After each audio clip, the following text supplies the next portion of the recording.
Who's the least prog rock band in the history of rock music? Yeah, it's the Ramones. It has to be. Greetings, salutations, respect, and love. Why am I ranking the Ramones albums? Well, in case you guys have been living under a rock, I am a huge fan of prog rock and punk rock. Yes, I am. Why? They're like completely diametric opposites. So why am I wasting my time? Well, I contend to you that the space between prog and punk is not as great as you might think.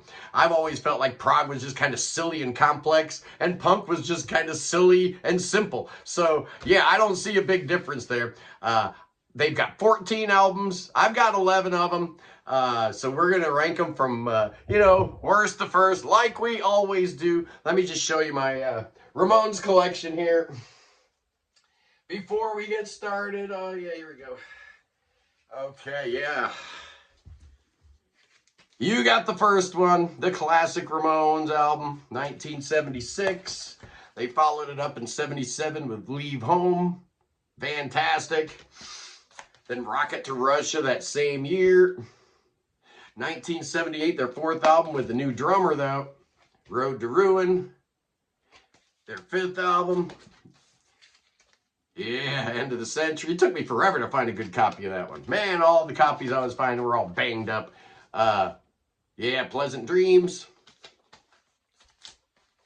Subterranean Jungle.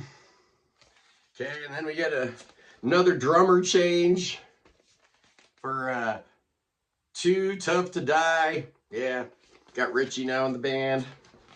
Then Animal Boy. Then Halfways to Sanity.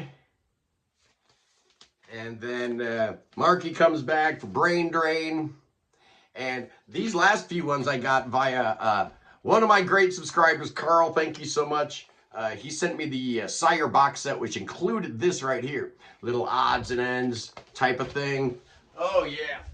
It came in this beautiful, the Sire releases, 1981 to 1989.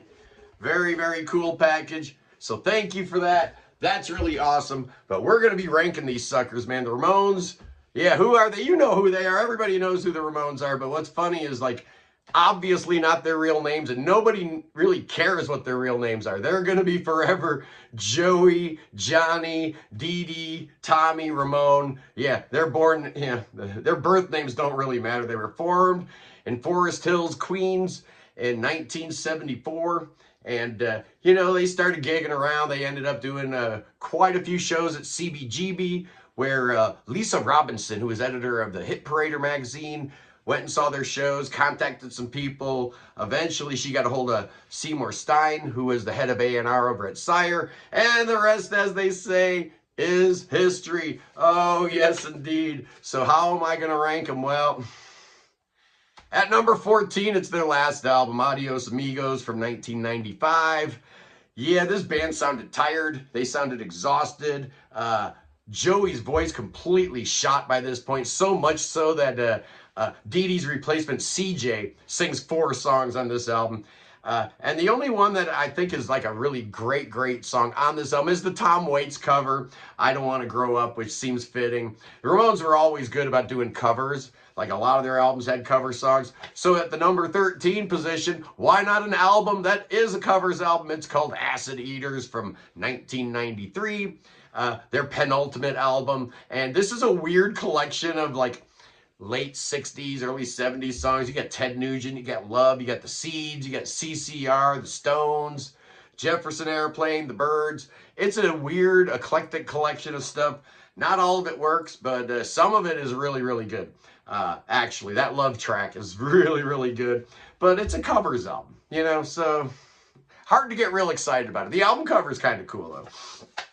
At number 12, boys and girls, oh, yeah. It's their 10th album, Halfway to Sanity, from 1987. Yeah, this one was a weird release, man. I was still working in the record store when this one came out, and I barely remember it, man. That shows you how much Sire cared. They really didn't at this point. They'd soon drop them anyway. But you've got a couple good songs. I'm Not Jesus, I like. I Want to Live. Dee Dee sings I Lost My Mind. That's a good one. No cover songs on this album. And maybe they needed some because this album just kind of feels a little half-baked and not really my favorite. At number 11, Mondo Bizarro, the band's 12th album from 1992. Yeah, the band still sounds a little tired and Joey's voice isn't great, but overall the album is surprisingly strong. It's a good listen. One of the things that really works in Mondo Bizarro's favor is the song sequencing. It just seems to flow really nice. And Poison Heart was a great, great single. So a nice little late career gem from them. Not bad at all. At number 10, their 11th album, Brain Drain. Yeah, this was the last one with Dee Dee before he left the band. Marky's back in the band after a few albums. I guess he was gone for what, 3 albums? Yeah, this was their last album for Sire, and it's not bad at all. I love 00 UFO. I love the little, tracks like Pet Cemetery and Merry Christmas, I Don't Want to Fight, all that stuff. Maybe novelty-esque kind of songs, but totally works for me. Brain Drain's not bad at all. At number 9. I'm going with Animal Boy from 1986, the band's 9th album. Some really cool stuff. Somebody put something in my drink.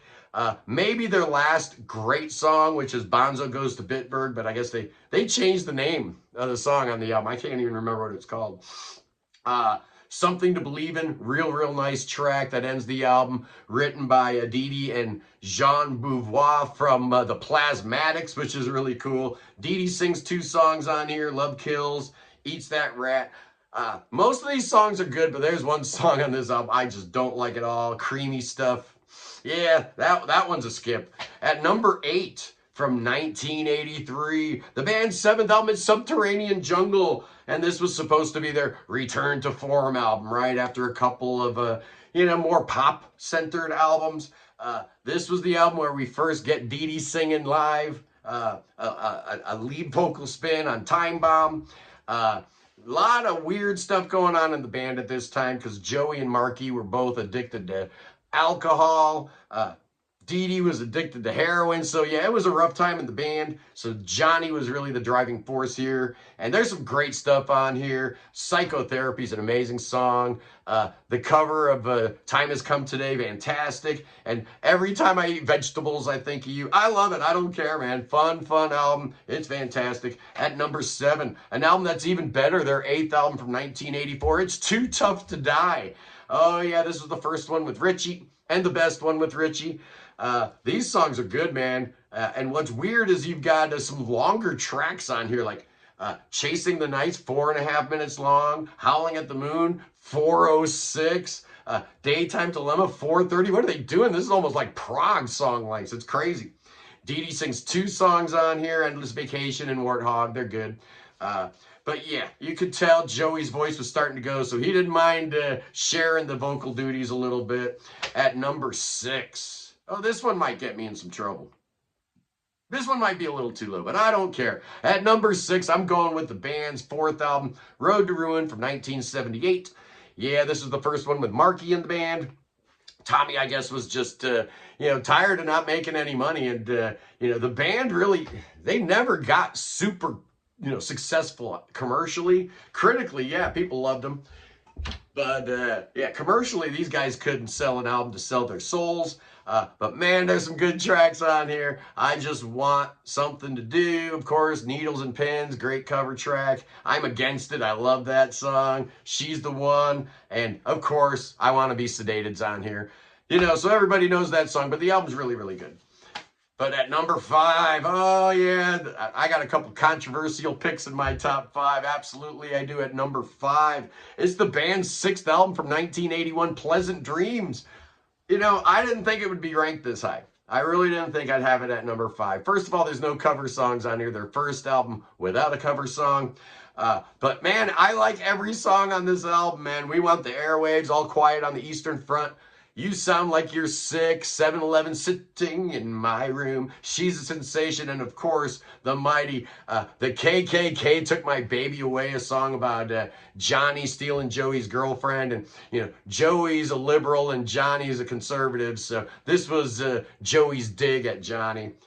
So great.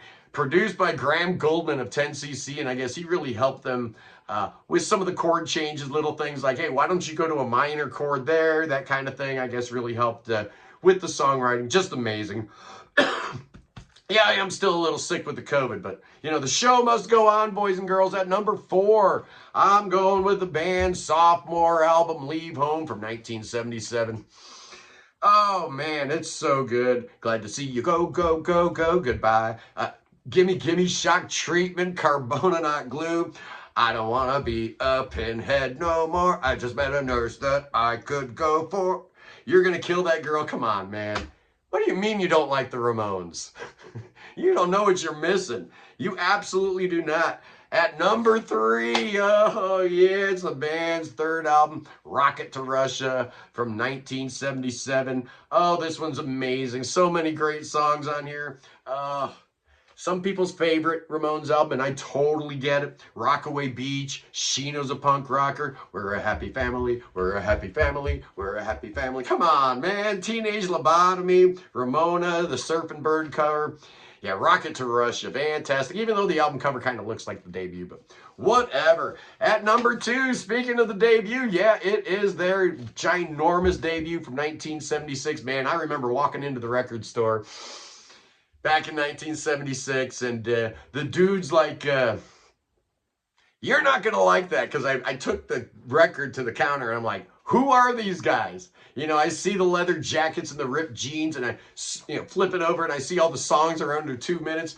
The dude at the record store at Mainstream Records in Waukesha, he knew I was into Yes and Genesis and Emerson, Lake and Palmer. He said, you need to put that right back, because you're not going to like this. And I'm like, I am, though. I am super intrigued. I gotta know what these guys are all about. Talk about an album cover that tells you exactly what the music on the inside is going to be.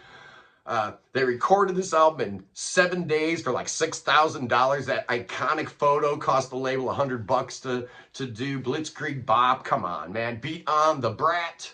Judy is a punk. I want to be your boyfriend. Now I want to sniff some glue. I don't want to go down to the basement. I don't want to walk around with you. Today your love, tomorrow the world.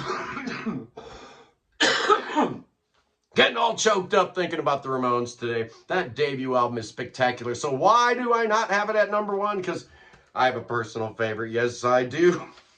I do indeed. It's the mighty End of the Century. What? Are you kidding me? Of course it's End of the Century. This is the dream collaboration, man. You think about the Ramones being all like, indebted to 50s rock and roll. So why not have Phil Spector produce this thing, right? Oh, it works. It totally works. And it was their highest charting album, which is kind of weird. At number 44. Everybody's heard of the Ramones. Yet their highest charting album was number 44. Insane. Do you remember Rock and Roll Radio? Oh, man. I'm Affected. Chinese Rock. Let's Go. I love that song. I love Let's Go. That's so good, man. High Risk Insurance. And, of course, Rock and Roll High School. To me, it's their best album. I think I'm probably the only one in the universe that feels that way, because as per usual, I always like to look at other people's rankings just to see how crazy I am and how off base I am. And I was seeing End of the Century way down on most people's rankings because they're dead wrong, man. It's their best album, and for all you prog rockers out there like, Scott's lost his mind, I've got a challenge for you, man, because I remember back in 1980, me and my little boys and, our little prog rock cover band that we had playing Yes and Genesis and Kansas, stuff like that.